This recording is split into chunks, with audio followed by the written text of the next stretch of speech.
look at this move by a Sim Jones. Patient, that hostage dribble. Look at how he keeps his man on that hip, basically pushing away and able to finish with that right hand. That is a phenomenal job of using your body, particularly as a smaller guard. Convocation Center, great to be alongside Steven Strom.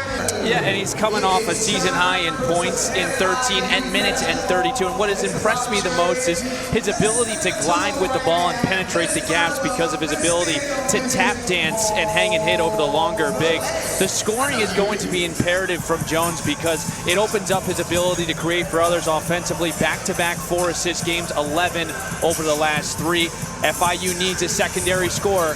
Possibly a Sim Jones could use that role. He's gaining confidence by the game for IU Indy. One of the best shooters in the country. He's a professional marksman, AJ. He's second in the country in total threes with 42, and he's doing it on 46%. He's got unlimited range. He's a threat every time he catches the ball. Now, an interesting storyline. FIU went from the worst three-point defense in the country to top 50 this season, holding opponents to 29%. Be the ultimate test here tonight against Zelinskis, and I warn the audience, he is not just a shooter, he can create for others.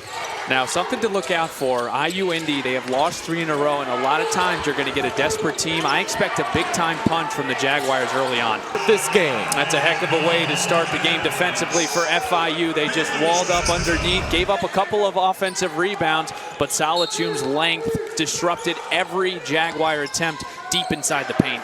Salivates when they face teams that turn the ball over. Deshaun good from the outside, and what a start here, partner. You referenced it.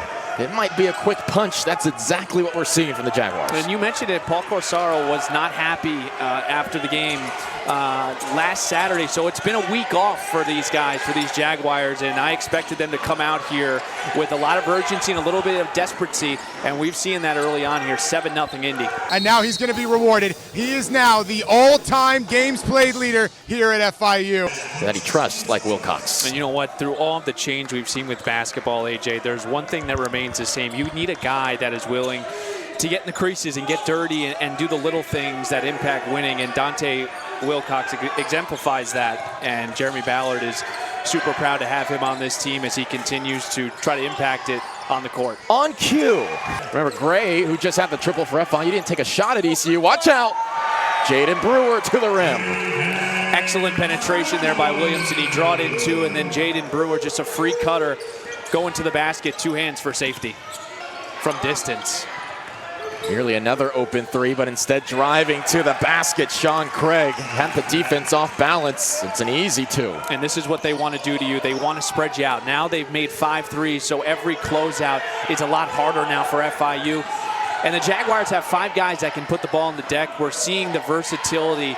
There's no traditional position players for the Jags right now on the floor. Everyone can handle, shoot, and get to the rim. Paul Corsaro, again, 2 NCAA tournament appearances at UND. It was interesting. He was talking about the transition. He only has to drive 10 minutes in the opposite direction to work now. He said he told his team about an hour before it went public, so they didn't have to find out on social media. He told UND, he dropped his keys off, then he drove to IU Indy, and by the end of the day, picked his keys up and then was straight to work from there. And I think he took a couple players with him in the car. Yeah. 6.2 miles separated the school, and he had such an amazing career, 26-5, 23-9 at UIndy, and he inherits a program that needs help, and they have done a really nice job this year so far early on, rebranding everything to their name, to their culture, to their players. Rest in peace, IUPUI. I like that. I saw a tweet earlier in the year that said, look, what have they stolen from us? Yeah. Giddens still scoreless, has only taken 1 shot, and FIU continues to. He has shown ability, and when you talk about luxuries, having your 6'9" forward get comfy in that corner, and Jaden Brewer causes so much gravity. That defense is shifting towards him, and he's able to spray out in the corner for 3. I'm in Miami, partner. Yeah, and it starts here with Jarvis Walker. Step back in the face of a Panther. IU Indy, 58-55. FIU, as you get a look, this is how you try. You talk about positioning, stunting, and cutting off angles and using your hands. That is full display right there. Right there. Fantastic defense. The first-year Panther. Another look at the layup. And look at a Sim Jones here again. penetrating. We talked about it in the open, tap dancing his way through in the paint and able to lay it up with that right hand. And that is not easy when you got a 7-footer in Steinfeld, who had his outstretched arms there to give the Panthers a 3-point lead.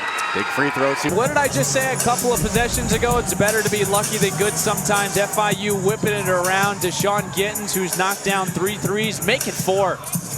Coach Paul Corsaro is going to go Iverson cut here for Jarvis Walker.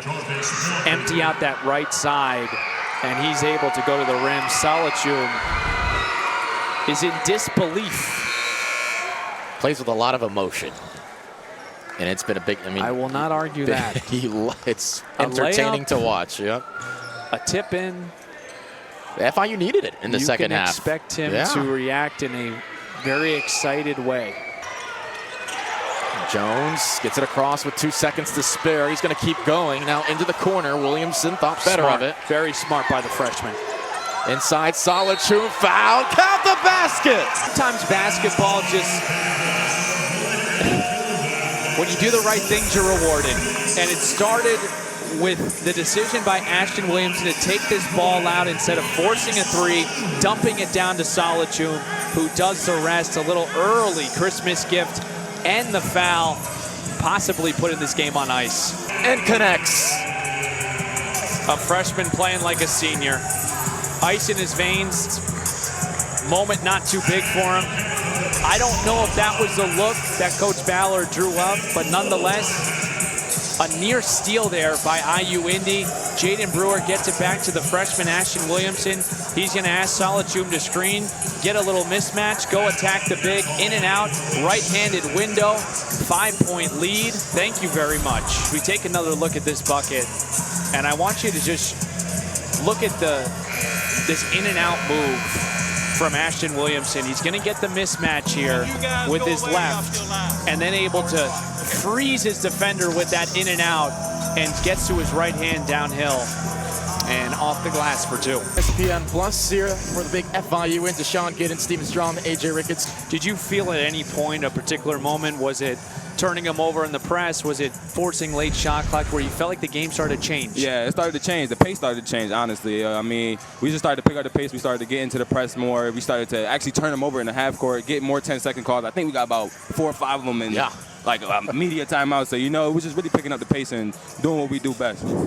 What problems did this IU Indy team present, particularly because it felt like all 5 could shoot the ball and put it on the deck? Yeah. I mean, it was more so just the shooting part. Like, we were guarding the 3, but we was just not guarding it as good as we thought we were supposed to. So, you know, we just had to come out in the second half with more intensity and guarding the 3 better, and the results came out how they were.